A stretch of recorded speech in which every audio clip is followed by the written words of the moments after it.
Doet het been wie, roen het maar jerms bij de leerdel. Woert dat de sleet een veert wie, de veert een grote rivier en deze waterplossen de zee. Doet het been wie, wist het net dat het been wie. Alles hier voor hem een ziel. En alle zielen wie een ien.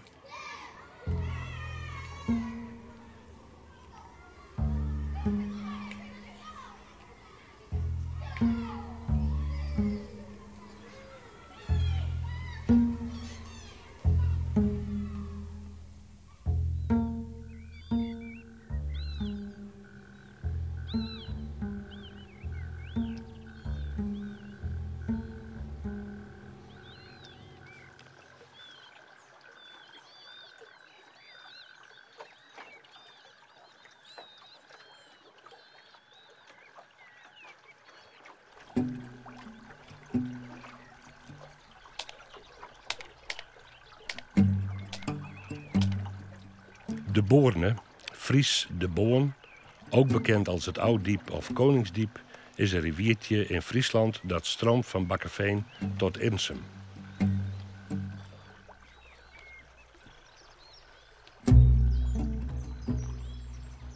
Historisch stroomde het langs de Rauwert, Raad, waar het uitmondde in de Middelzee. Omstreeks 1200 was die zo ver dichtgeslipt dat er een afwateringskanaal naar het Sneekermeer moest worden gegraven.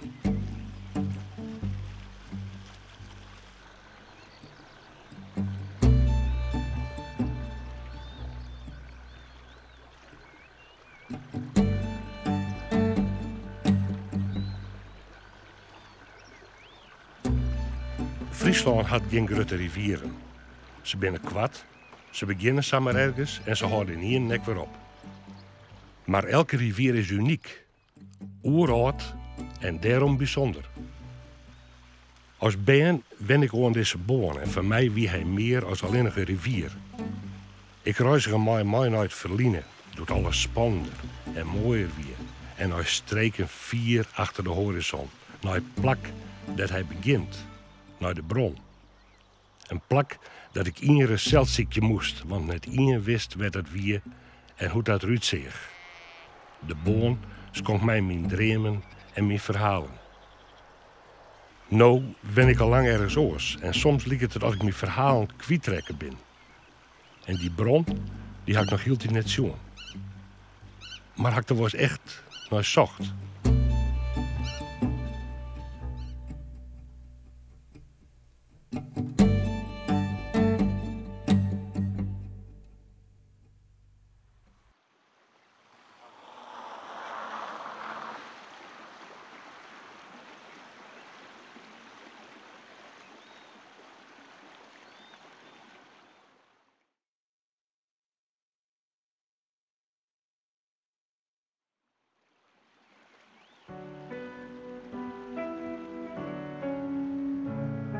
Theekoepeltje, park maar hek en deftig hoes.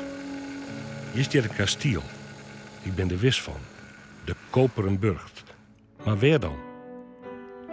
Ik ben Bart, het jonkje uit Ivanhoe. Ik zit bij zijn huid achter op zijn brommer en wij rieden terug akkeren.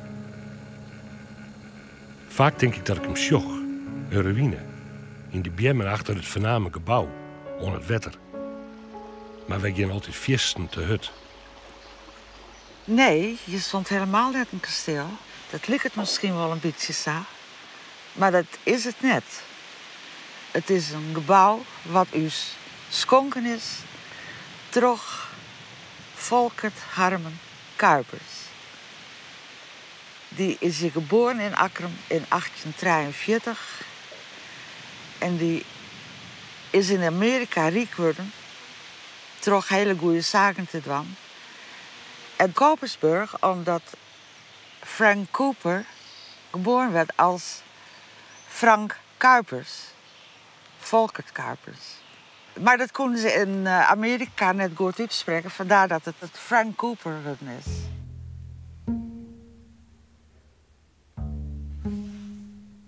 Volkert werd geboren aan de Wanswal. Dat was een drukke vaart dus, de Boorn. En dan wil je altijd leven voor de door langs. Dus ik denk dat dat ook een reden is dat hij wat avontuurlijk insteld wie. En op die manier denk ik dat hij het idee opvatte had om naar Amerika te gaan.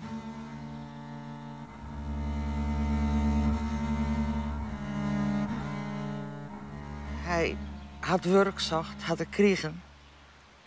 En toen had er na heel lang wrotten en wramen, om het samen te zeggen, had de kapitaalmaker had de twee grootste warenhuizen in Amerika zetten litten. Te weten in Chicago en New York.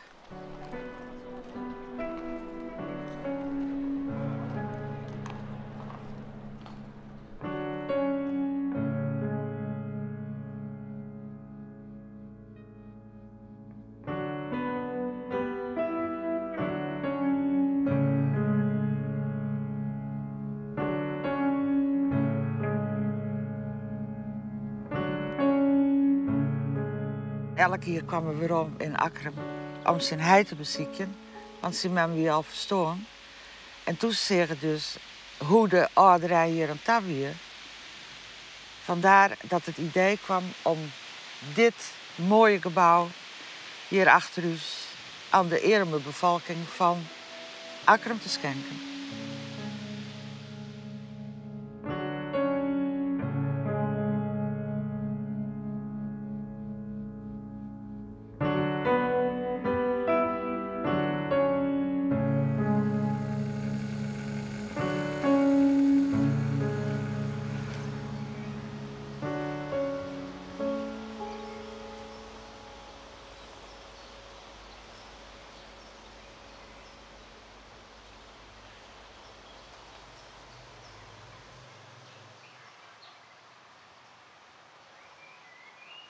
De eerste reden dat er in de kranten kwam.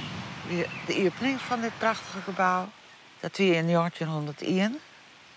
En de tweede keer, 4 jaar later, maar de begrafenis van hem en zijn vrouw.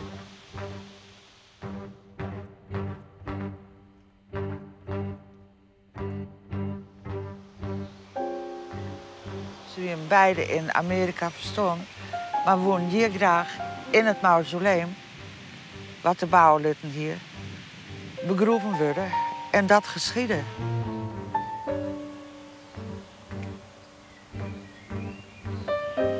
En toen kwamen ze hier bij het mausoleum.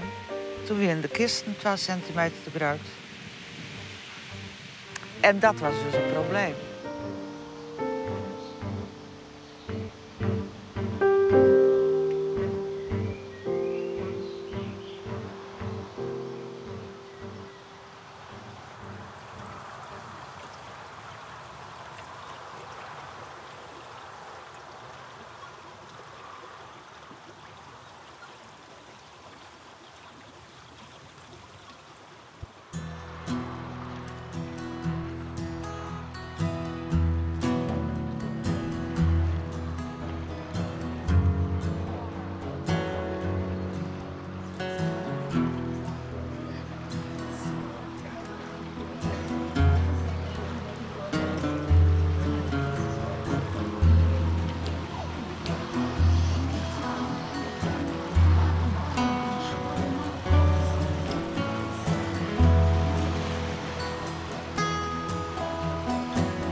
Uw dorp is een van de 2 oudste van Friesland. Dat weten allebei in Oudenboorn.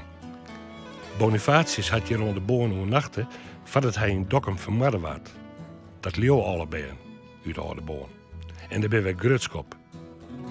Maar soms, heel soms, denk ik wel eens, hoe wist die man waar het oude boon lag en hoe kwam hij er eens? Er waren toen toch nog geen dieken.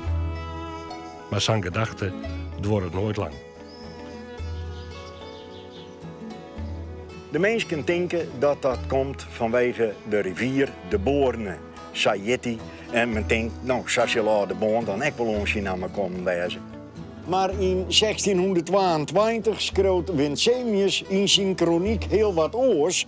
Die schreeuwt dan dat het dorp Born heeft de namen van den Borne of Bron. Welk fontein of springend water is, boven welke in voortijden de ingezetenen die kerk gebouwd hebben. En dat zullen we omrennen naar Bonifatius. Bonifatius die voert een walzet hier in Boon, een boanne ontdekt. En boven die boanne werd hij udoopt, een kapeltje bouwt. Later wordt dat de Pancratiuskerke en zo'n 1753 is dat dan de huidige Doelhofkerke.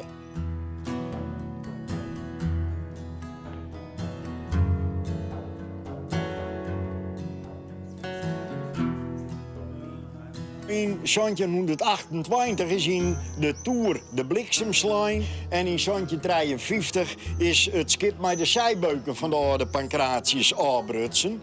En toen is de Doelhofkerk gebouwd zoals die nou is. Maar toen is echt die put wat in de vergetelheid rekken. Tot aan 1954, toen waar het huidige interieur in de kerk gezet. En Jelle Hofstra, de timmerman, echt kerkelid die erbij belutsen wie, die vond op een gegeven ogenblik op de ranen van het koor een hele diepe put. Nou, die put die is weer volgooid met puin en we weten alleen nog het plak. Maar we hopen dat er in kwattens weer riepen gaat.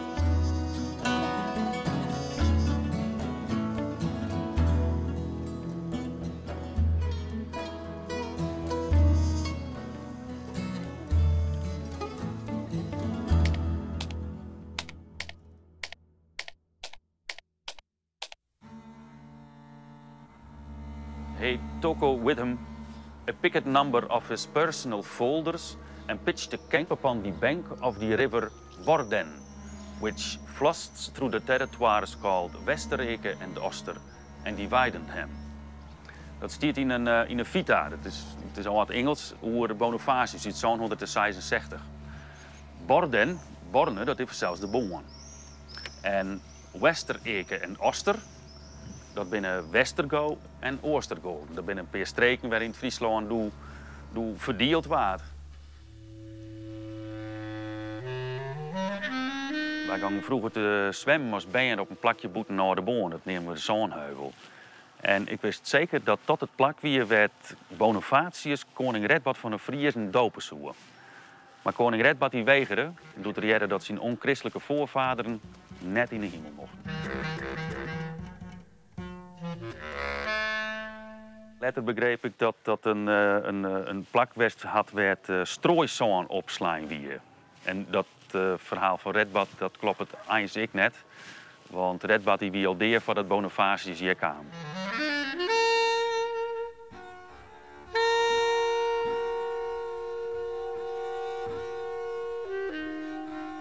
Maar ik haal op internet kaarten gevonden en de kerst op de Bon vroeger een iepen verbinding hier met de IJsselmar, de Aalmeren. Nou, en Bonifatius, die is uit Utrecht waar hij kwam, per boord deze kant op. Dus hij kan zo onder haas oorslaan wijzen deze kant op en dan is er hoe de Bon absoluut hier ik was, denk ik.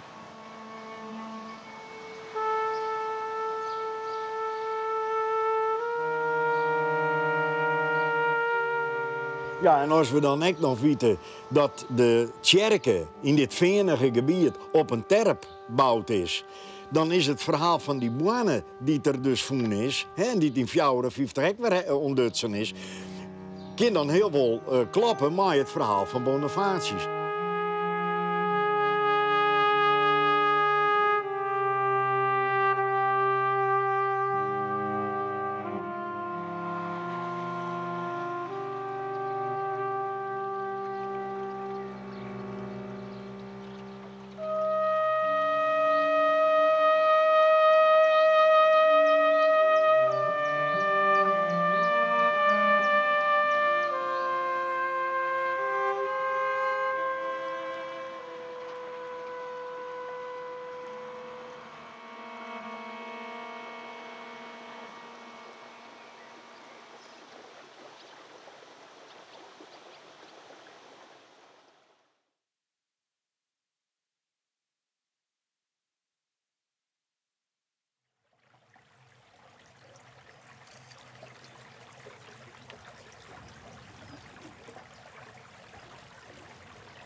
Eindelijk is het Safir.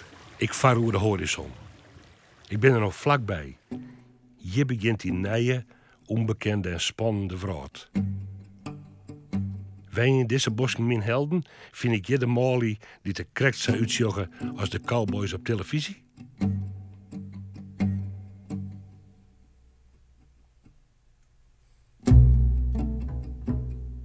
Hier mag ik fantaseren over wat ik wil. Hier krijg ik verlangens die ik zelfs nog net begreep, maar die het helemaal alleen van mij binnen. Hoeveel jonkjes hebben we net onder dit wette botten, alle keer maar hun eigen dromen en hun eigen horizon?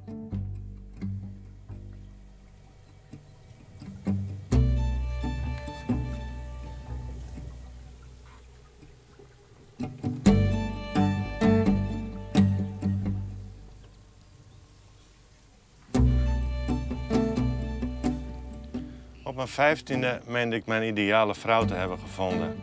Ik droomde ervan haar aan boord te nemen van een kano en haar zachtjes voor te peddelen over de Opstelandse Compagnonsvaart naar het Koningsdiep, een van de grote 4 rivieren van Friesland, achter mijn geboortedorp Terwispel. Het ging niet door. Ik had geen kano en zij was ook 15, maar vond mij veel te jong. Ze wilde niet, ook niet toen ik het de volgende 3 jaar lang keer op keer bleef vragen. Kennelijk moest ik ergens anders een geliefde zoeken. Nou, dat wordt wel even dat men daar in Amsterdam belangstelling hier voor een jonkje uit Friesland. Je moet je er eerst wel een beetje in vechten, want dan ben je zo'n puberjongen die nog maar een paar poekels op een kop omrint en daar had de vrouw net direct de belangstelling voor. Als ik me eenzaam voelde, dan ging ik vaak te Keurien achter het oude station Sloterdijk. Daar had je een hele opspuitend gebied. En mijn willige bosjes en zo, dus dat liep het dan wel wat op wat je bij steken diep langs de kant staan, sjuggen. En ja, daar ren je dan wat om. Geen rivier verzeild, want weer opspuitend gebied, dat wie ik surrogaat, maar het liep er toch wat op. En dan dacht ik, ja, het diep en dan een kano en daar een vrouw in. Mooi. Ik was intussen in werkkringen verzeild geraakt, zoals de Sleep-In aan de Looiersgracht in Amsterdam, waar ik een Zweedse vrouw ontmoette die ik voor ideaal aanzag. Ze nam me aan boord van een vaartuig, per trein, reisde vervolgens Göteborg voorbij, waar ze me haar woning midden in een bos liet zien en ik haar vrienden leerde kennen. Na 3 weken chlorofiele harmonie kwam haar echtgenoot terug en kon ik wel weer gaan. Haar vrienden bleef ik echter zien. Ik leerde Zweeds en dacht mijn wortels uit Terwispel in het Zweedse woud terug te vinden.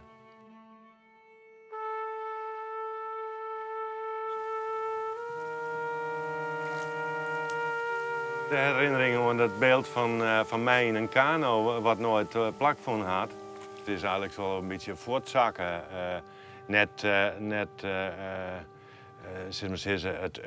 Het beeld, maar wel de behoefte om daar vaak heen. Maar nog je weer ben, denk ik, ja, ben kwart maar eens zien hoe dat er ik op oren steken bij leidt. Ik vind het een prachtige rivier met een soort meanders erin. En daar heb ik altijd wel wat mee aan, maar zo schreeuw ik.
Doet het baan wie, hier het een duidelijk beeld van een paradies. En nou nog op zijn best een vermoeden. Koe het hem net voorstellen. En skril het er nou voor de bek. Doet het baan wie, smeert het een stok als speertje in de beermoen. En die trillet er nou nog.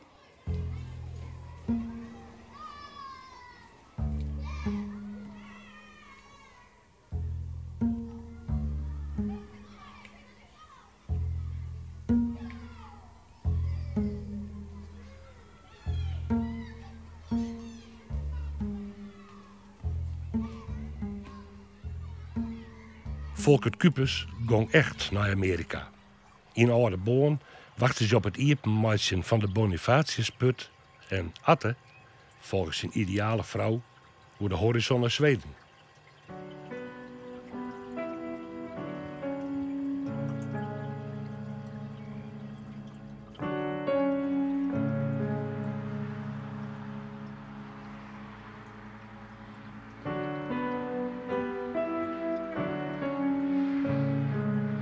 Vroeger was elk stuk land moeiteloos een prairie, wie een ppm een voort en in de vierde lijnen de bergen. En nu ben ik hier heel wel hinnenveen, maar de bergen zullen nog heel tijd net. Blauw is achter de horizon. En hoe vier Marokkaans nog?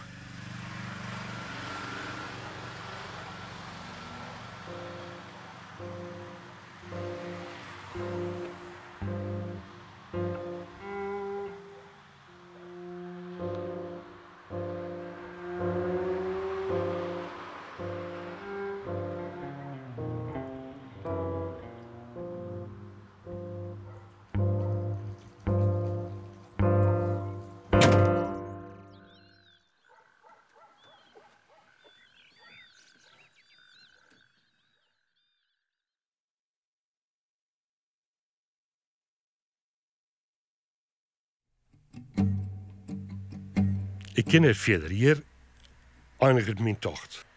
Maar begint de rivier hier? Is dit dan een bron? Een bron is toch een put, een borrel in God in de groen, een iepening in een berghelling.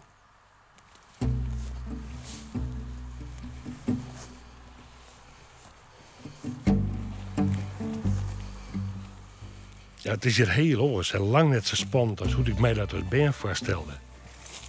Maar hoe lang weet ik het eens al? En is dat de reden dat ik hier net jeder heen ben en dat ik al heel lang in Amsterdam ben?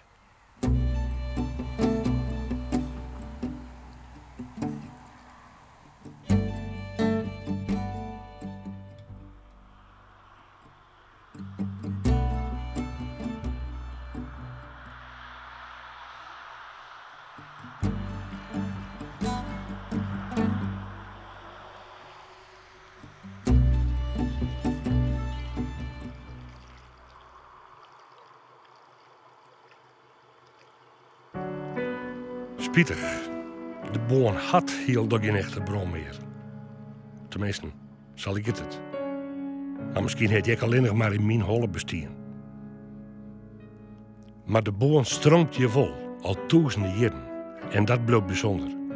En zolang hij bestaan blijft, is deze rivier vol een bron. Een bange, met oude en nieuwe verhalen. Maar die komen net meer zelfs, like je tijd. Nou maak je ze zelfs op ziekje. I walked with the river in kind of a dream, hand in hand, the all-knowing river and me.